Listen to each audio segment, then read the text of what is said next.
Proverbs 18:16. A man's gift maketh room for him and bringeth him before great men. Another verse I want to share with you today.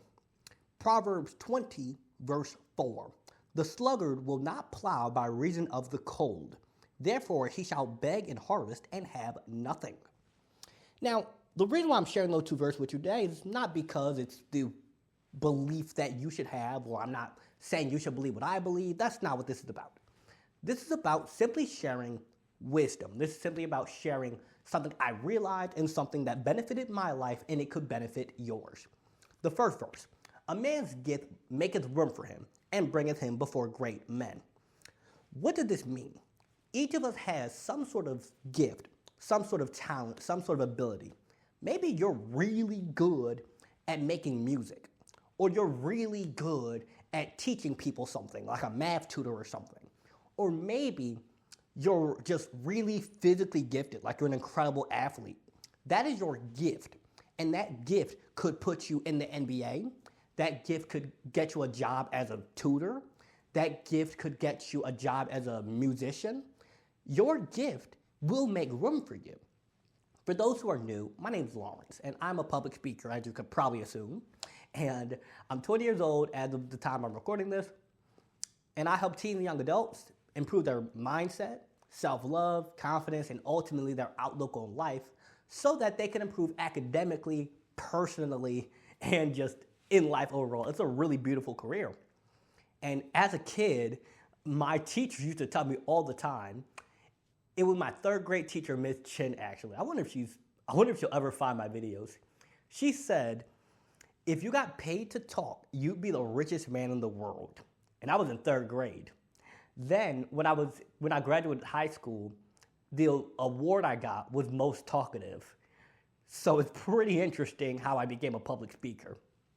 That's my gift. My gift is talking. My gift is sharing what I know. My gift is uplifting people, inspiring others. Other people's gift is athleticism. Other people's gift is music. Or it could be a skill, like you're really good at fixing cars, as an example. Or you're really good at doing math. Or you're just really strong, like a bodybuilder or something. Like you have the genetics for that. Or you're just really beautiful, like you become a runway model or something. That's your gift. The unfortunate thing, though, is a lot of times we grow up in environments that minimize our gift, that says, oh, well, that's not good enough. You know, being able to draw, that's not a gift. You're not Picasso. Who do you think you are? Well, you can't keep listening to what other people say, who do you think you are? You have to listen to yourself and ask, who do I think I am? I think I'm the world's best youth empowerment speaker. I don't care if other people agree with me or not, because my opinion is the one I die with. So you don't need other people to say you're good at that. You don't need other people to say that you should try that before you start.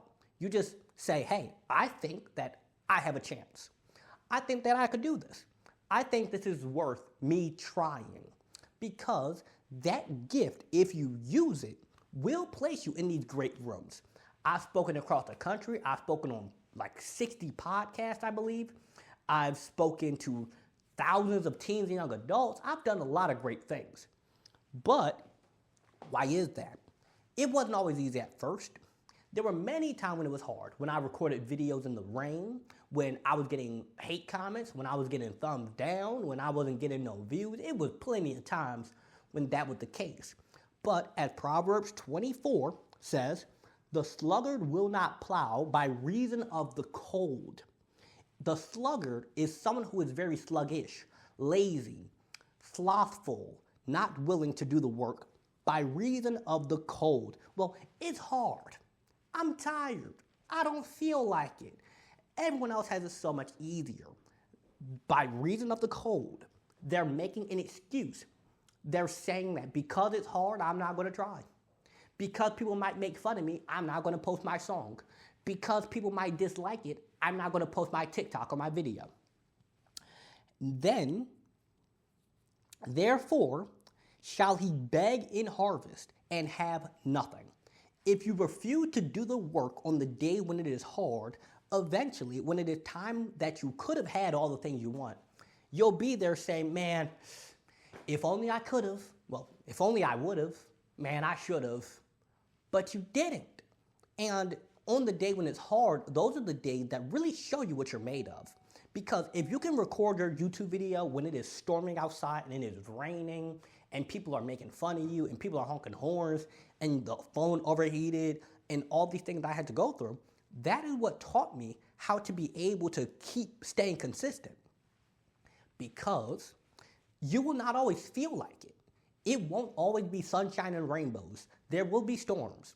There will be time when you feel sore, when you feel tired. Like this morning, I didn't feel like going to the gym, but I remembered if you don't feel like it, that might be a sign that on the other side of doing it when it's hard, you're about to reach a higher level.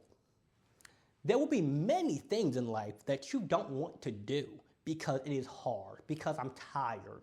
Like turning in your homework on time. I don't feel like doing my homework today. I don't feel like studying for that test. I don't feel like breaking up with that relationship that I know isn't good for me, but I just don't feel like it. Well, you're gonna have to pay the price later. You know, feelings are a really good thing. Like it's important to not bottle up your emotions and shame them and say that, oh, well, you know, I shouldn't feel sad. I shouldn't feel angry. No, feel how you feel, but you don't have to allow how you feel to control how you act. Just because you're angry doesn't mean you fight someone.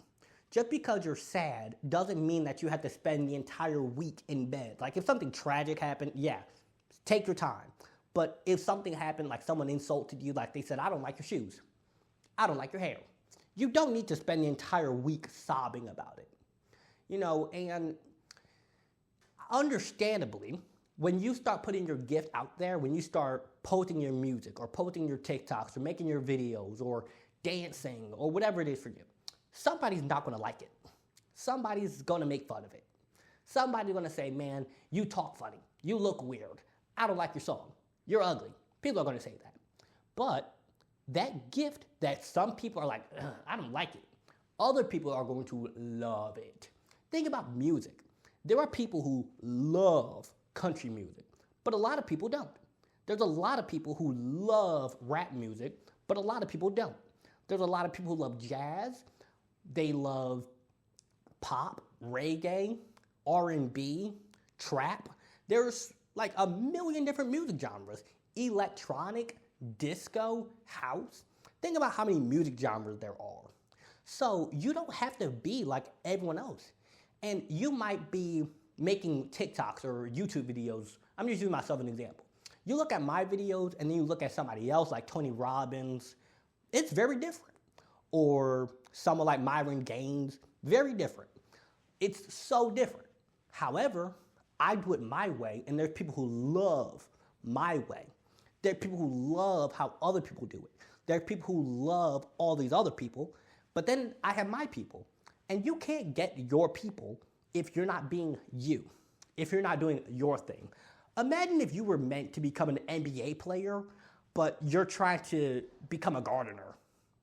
And of course, you know, that's not to say that you can only do one thing, but you have to look back on your life and ask yourself, what's my gift? And how do you find that? What did people always say you were good at when you were a kid? Or what did they always compliment you on? Or what is that thing that just always calls to you in the back of your head like, man, I would love to try that. Like if as a kid, you used to beatbox and used to take the karaoke microphone and make music, that might be your thing. Or as a kid, you used to love running in the backyard, playing football with your brother or uncle or something, that might be your thing. If you just always were talkative in class, being a public speaker, that might be your thing. But you can't be lazy with it. You have to put in the work that is necessary to get where you want to get. With that said, I hope you guys enjoyed this video. Make sure you like, comment, share, and subscribe. And if you're looking for one-on-one coaching, my books, or to book me as a speaker on your podcast, school, or youth organization, you can find the link for that below as well. Have a good one.